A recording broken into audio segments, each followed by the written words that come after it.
Apa yang baru saja terjadi? Anda menabrak temanku. Ia ada di bawah mobil. Astaga ya Tuhan, aku menabrak seseorang. Oh, kurasa aku akan pingsan. Singkirkan mobil Anda, sekarang juga. Aku bisa melihat kaki pengemudi itu berlari masuk ke dalam mobil. Dan hal berikutnya yang kurasakan adalah beban dari mobil yang mundur di tubuhku. Tapi sekarang semakin berat. Aku berusaha berteriak padanya agar berhenti, tapi aku tidak bisa bernafas. Kemudian, mobil itu mulai berganti gigi dan pipi kiriku mulai bergesekan dengan jalanan. Rasanya sangat tak tertahankan sampai aku tidak bisa bicara. Ku coba bergerak dan saat kulakukan, kurasakan tulang belakangku perlahan remuk. Samar-samar, tercium bau kulitku terbakar di aspal.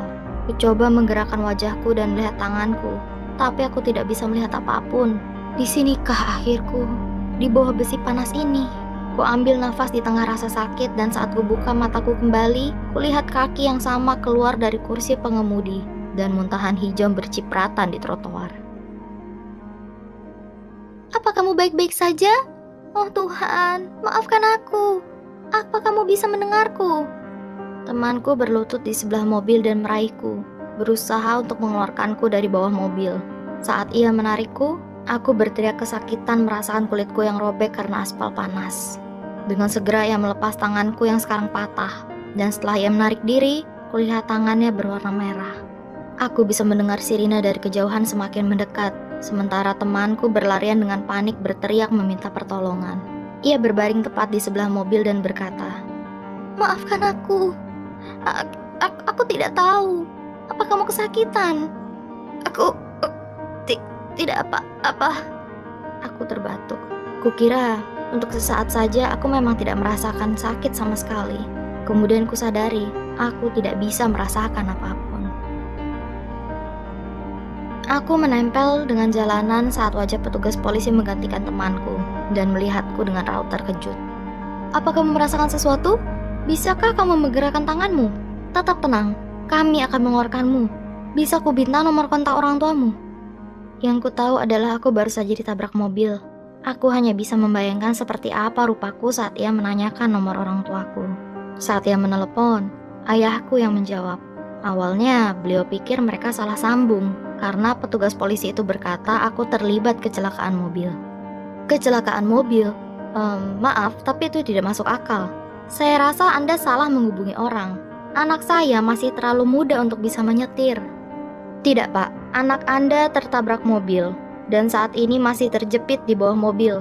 Kami perlu Anda untuk datang sekarang. Aku mendengar sebuah mobil truk mendekat dan suara-suara berteriak di sekelilingku, terkejut akan apa yang terjadi.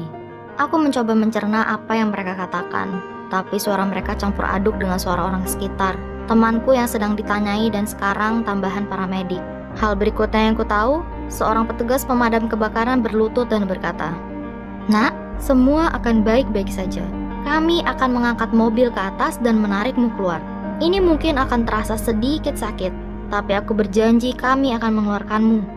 Kulihat sebuah dongkrak di bawah mobil, dan beberapa orang mengelilinginya, memastikan itu tidak bergerak ke satu sisi saja. Di ujung mata, kulihat pengemudi terduduk di trotoar dengan kepala di antara kakinya, dan tangannya mengusap wajah menangis karena terkejut. Aku penasaran, apakah ia baik-baik saja? Kemudian aku mendengar bunyi hentakan, dan beban berat terangkat dari dadaku, dan aku berteriak. Aku merasa dadaku penuh dengan udara, dan kemudian rasa sakit menghantam seluruh tubuhku. Paramedik secepatnya menggenggam kedua sisi lenganku, dan mulai menarikku dari bawah mobil. Aku sekilas merasa terhisap dari belakang saat knalpot terangkat dari tulang belakangku. Dan kemudian mereka mulai menarik kakiku dari jalanan seperti boneka tak berdaya. Yang bisa kulakukan hanyalah berteriak karena rasa sakit terburuk yang pernah kurasakan. Ku minta mereka untuk berhenti. Ku mohon berhenti. Air mata memenuhi wajahku dan mereka menghiraukannya dan meletakkanku di jalanan. "Sekali lagi, dan kamu akan berada di pengusung. Bertahanlah." Saat akhirnya mereka berhasil mengeluarkanku, mereka memindahkanku ke pengusung, mulai memotong pakaianku, dan berusaha menekan titik lukaku. Temanku berlari mendekat, menangis sambil berdiri di sampingku berkata ia menyesal karena membiarkan hal ini terjadi. Aku berusaha memberitahunya bahwa aku tidak apa-apa dan itu bukan salahnya. Tapi para medik mendorongnya dan bergegas mengeluarkanku dari sana secepat mungkin. Orang tuaku tiba di tempat kejadian dan saat ayah melihat orang-orang di sekitarku, beliau menangis dan mulai memohon agar mereka menyelamatkanku. "Apa kamu tidak apa-apa? Bicara padaku, apa yang terjadi?" Sebelum aku bisa menjawab, para medik memotong dan memberitahu orang tuaku untuk naik ke ambulans karena kondisiku kritis. Saat itu juga dokter mengirimku ke ICU, di mana setelah beberapa hari menjalani operasi darurat, kuhabiskan waktuku terbaring di ranjang rumah sakit terhubung dengan ventilator dengan perawat yang meyakinkan orang tuaku bahwa aku akan baik-baik saja. Masalahnya bukan bertahan hidup, tapi apa yang datang berikutnya bukanlah hal yang siap kudengarkan dari dokter. "Kamu mengalami kerusakan organ dalam, tapi kami berhasil menstabilkannya. Paru-paru kananmu rusak, jadi kami sedang memantaunya. Dan tulang pahamu patah menjadi 2. Selain itu, tulang belakangmu remuk. Maaf, tapi dengan luka seperti ini, kamu hanya memiliki kesempatan 30% untuk bisa berjalan lagi. Aku tahu perjalananku masih panjang ke depan." Dokter selalu memberitahu tentang rasa sakit selama dan setelah operasi, tapi mereka selalu mengesampingkan bagian terburuknya, kesepian. Orang tua dan temanku berusaha keras untuk selalu datang menjenguk, tapi saat semua sibuk dan tidak ada yang datang, aku didorong ke sudut gelap dalam pikiranku. Aku ditinggalkan hanya dengan TV dan amarah dan keinginan untuk menyudahi semuanya. Setiap hari perawat akan membawaku ke kamar mandi dan membersihkanku dan membuatku merasa aku ini bukan manusia. Kemudian aku akan membandahi tubuhku dan hanya melihat kepingan metal yang menyatukanku. Aku mulai berpikir kenapa pengemudi itu tidak melaju lebih cepat lagi. Kenapa ia tidak menyudahinya saat itu juga dibandingkan harus merasakan perasaan menyedihkan ini. Sekarang aku lumpuh, hanya orang tidak berguna di masyarakat dan tidak berarti. Hanya ada tatapan kasihan di jalanan dan kata-kata sedih. Apa yang terjadi? Aku tidak menginginkan apapun di hidup ini, dan semakin aku merasa sebaiknya menyerah, aku semakin tidak ingin melakukan apapun. Hingga salah satu perawat memberitahuku bahwa kami akan pergi untuk jalan-jalan. Aku lelah mengatakan padanya bahwa aku hanya ingin diranjang, dan ia bersikeras dan mengangkatku. Saat kutanya kemana kami pergi, ia tidak menjawab dan tidak berkata apapun. Ia hanya mengatakan apa yang perlu ku ketahui.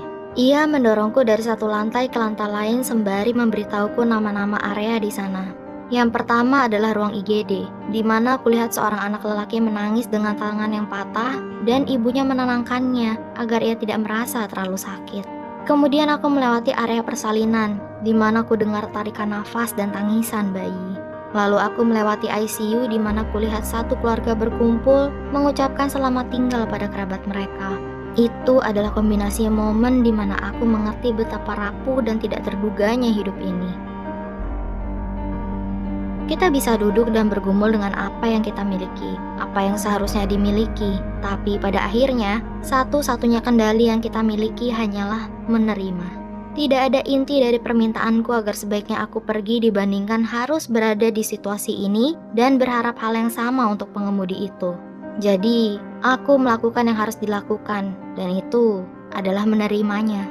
Menerima bahwa tidak apa-apa jika ada orang yang ingin membantuku. Dukungan itu bukan berarti aku tidak berguna atau lemah. Itu menunjukkan bahwa aku manusia. Menerima bahwa aku sekarang memiliki kesempatan 30% untuk berjalan lagi karena pengemudi yang ceroboh. Tetapi selama aku tidak putus asa, aku selangkah lebih dekat dalam menghargai waktu yang kumiliki dibandingkan kehilangan waktu itu. Aku perlahan memulai terapi fisik yang merupakan salah satu hal yang tak pasti yang akan dilalui seseorang karena kamu tidak pernah tahu apakah kerja kerasmu akan mengembalikanmu menjadi normal.